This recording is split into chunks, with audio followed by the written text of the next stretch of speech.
Pernah tak kau ada kawan yang nampak macam sempurna, baik hati, menawan, sentiasa sedia membantu? Tapi anehnya, setiap kali lepas jumpa dia, kau rasa macam kosong?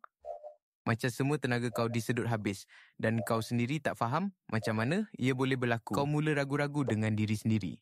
Mungkin aku yang terlalu sensitif kot.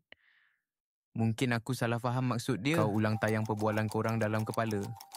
Dan nampaknya tak ada apa-apa yang salah pun. Tiada hinaan terus, tiada serangan yang jelas. Tapi perasaan tak sedap hati tu tetap ada. Tak hilang-hilang. Ia seperti penggera senyap yang berbunyi di belakang mindang kau. Jika ini kedengaran biasa, kau mungkin sedang berurusan dengan spesies manipulator yang paling licik, narsisis, terselindung. Lupakan imej narsis yang bongkak dan lantang yang kita selalu nampak dalam filem. Itu narsis jenis grandios. Mereka mudah dikesan. Narsisis terselindung atau covert narsisis pula adalah pakar penyamaran. Mereka kelihatan pemalu, rendah diri, malah terlalu sensitif. Senjata mereka bukan jeritan, tetapi bisikan. Manipulasi mereka bukan seperti pukulan, tetapi seperti racun yang meresap perlahan-lahan. Hari ini, kita akan buka topeng mereka. Mari kita lihat tanda-tanda utama anda sedang dikelilingi oleh seorang narsisis terselindung. Tanda pertama, mereka pakar merendah diri palsu atau humble bragging. Mereka takkan cakap, hebatnya aku. Sebaliknya, mereka akan mengeluh, aduhai, penatnya jadi orang yang semua orang harapkan untuk selesaikan kerja. Atau, saya ni tak pandai sangat pun. Cuma kebetulan bos puji projek saya depan semua orang tadi. Rasa segan pula. Ini adalah teknik untuk memancing pujian sambil mengekalkan imej seorang yang rendah diri dan tidak angkuh. Cerdik, bukan? Tanda kedua, mereka adalah mangsa profesional. Dunia ini sentiasa tidak adil kepada mereka. Kalau mereka gagal ujian, itu sebab pensyarah benci mereka. Kalau lambat datang kerja, itu sebab trafik teruk tak macam biasa. Tak pernah sekalipun itu salah mereka. Dengan melakonkan watak mangsa, mereka mengelak dari sebarang tanggungjawab. Lebih teruk lagi, ia membuatkan kau rasa bersalah. Kau mula rasa kasihan dan ingin menyelamatkan mereka, lantas terperangkap dalam jaring mereka. Tanda ketiga, juara komunikasi pasif agresif. Mereka takkan marah kau secara terang-terangan. Sebaliknya, mereka akan gunakan sindiran, pujian yang menyakitkan hati atau silent treatment. Contoh klasik, wah, baju baru. Berani kau pakai warna terang macam tu. Kalau aku, tak cukup yakin. Nampak macam pujian, tapi sebenarnya ia satu kritikan tersembunyi yang direka untuk membuat kau rasa ragu-ragu dengan pilihan kau. Atau mereka akan terlupa untuk sampaikan maklumat penting kepada kau kemudian berkata, oh, maaf, saya betul-betul lupa. Banyak sangat benda dalam kepala saya. Tindakan pasif-agresif membolehkan mereka menafikan niat jahat mereka. Aku cuma bergurau lupa. Kenapa kau sensitif sangat? Tanda keempat, mereka mencipta ilusi empati. Narsisis terselindung tahu bahawa empati adalah alat sosial yang penting. Jadi, mereka belajar untuk memalsukannya dengan sangat baik. Di hadapan orang ramai, mereka mungkin orang pertama yang akan memeluk kawan yang bersedih.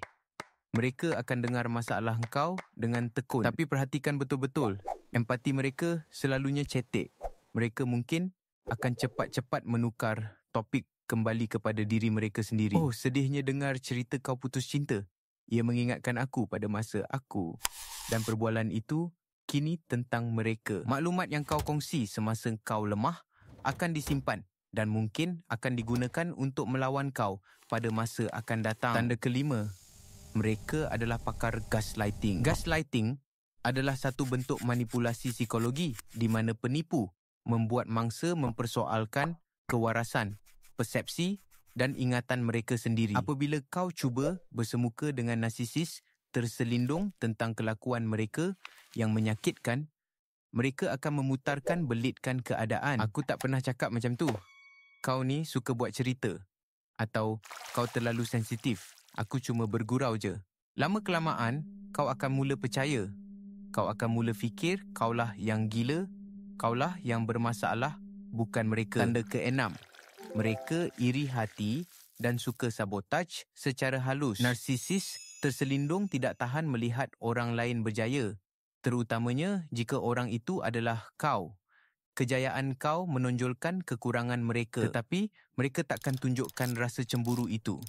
Sebaliknya, mereka akan melakukan sabotaj secara senyap. Mereka mungkin terlupa beritahu kau tentang tarikh akhir penting, atau mereka akan beri nasihat yang teruk yang disamarkan sebagai bantuan ikhlas. Apabila kau gagal, mereka akan menjadi orang pertama yang memujuk kau sambil berasa puas hati di dalam hati. Tanda ketujuh, mereka adalah sesumpah sosial. Pernah tak kau perasan perangai seseorang itu berubah-ubah bergantung pada siapa yang ada di sekeliling mereka? Narsisis terselindung adalah pakar dalam menyesuaikan personaliti mereka untuk mendapatkan apa yang mereka mahu daripada orang yang berbeza. Dengan bos mereka, mereka mungkin seorang yang sangat rajin dan patuh.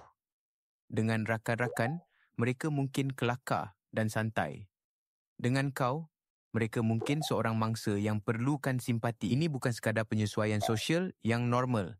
Ini adalah penciptaan personaliti palsu yang direka untuk manipulasi.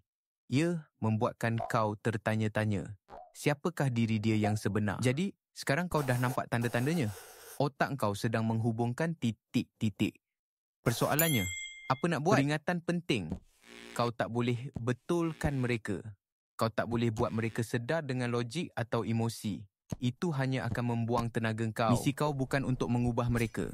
Misi kau adalah untuk melindungi diri kau. Langkah pertama, percaya pada gerak hati kau.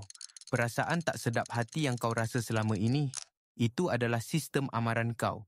Jangan abaikan. Langkah kedua, tetapkan sempadan yang tegas. Narsisis suka melanggar sempadan. Mula katakan tidak tanpa rasa bersalah. Kurangkan masa bersama mereka. Jawab mesej mereka dengan lebih lambat. Jangan kongsi maklumat peribadi yang boleh digunakan untuk melawan kau. Langkah ketiga, guna kaedah batu kelabu atau grey rock. Apabila kau terpaksa berinteraksi dengan mereka, jadilah membosankan seperti batu. Beri jawapan sepatah. Jangan tunjuk emosi, jangan berdebat. Narsisis perlukan bekalan, drama, reaksi, emosi. Kalau kau tak bagi, mereka akan cari di tempat lain. Langkah keempat, bina semula keyakinan diri kau. Berhubung semula dengan kawan-kawan yang benar-benar menyokong kau. Ingat semula hobi dan minat kau sebelum kau kenal mereka. Siapakah diri kau yang sebenar? Cari semula individu itu. Berdepan dengan narsisis terselindung adalah satu perjalanan yang meletihkan dan mengelirukan. Ia boleh membuatkan kau mempersoalkan realiti. Tetapi, dengan ilmu dan kesedaran, kau boleh merampas semula kuasa kau. Kau tak perlu lagi menari mengikut rentak manipulasi mereka. Melindungi ketenangan mental kau bukanlah satu tindakan yang mementingkan diri sendiri. Ia adalah satu kemestian untuk terus hidup.